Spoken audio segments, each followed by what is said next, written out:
Rahim is a specialist in Middle East politics, joins us via Skype from Vancouver now. Good to have you with us. You know, I'm looking through some of the recent statements that are coming out from the tribal areas, announcements of the formation of things like a revolutionary council, talk of a new revolution, and even the announcement of a Sunni army, basically. Are we seeing the tribes organizing themselves on a new level now? Well, I think they're trying to reconstitute, at least the tribes and their different armed groups, trying to reconstitute them after being a little bit dormant over the last couple of years to fight, as you mentioned, both threats, the Maliki army, but as well, of course, Al-Qaeda in the form of the Islamic State in Iraq or Levant, ISIS or ISIL. And that threat has become very real with the alleged takeover of Fallujah. And of course, infighting in Ramadi. Okay, so we know they don't like the government, they don't like the ISIL. How do they view the so-called awakening councils, the Sahwa councils?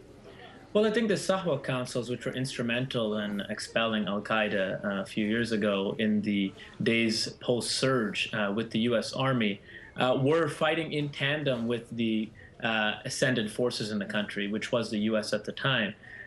Those awakening councils and the tribes groups that supported them are much more suspicious of Maliki, especially in the last 2 years, as he has continued to hit out at leading Iraqi politicians and leaders from the Sunni community.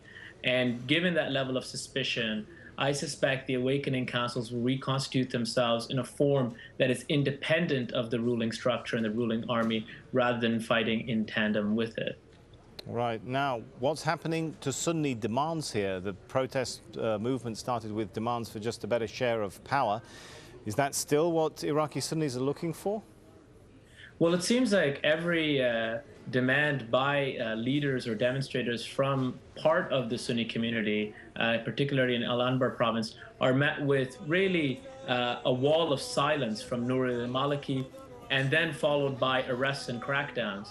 Each December, it seems like, since 2011, the Maliki government raids the home in hopes of an arrest of another leading Iraqi politician. In 2011, Vice President Tariq al-Hashimi. In 2012, it was the finance minister, Rafi al-Isawi.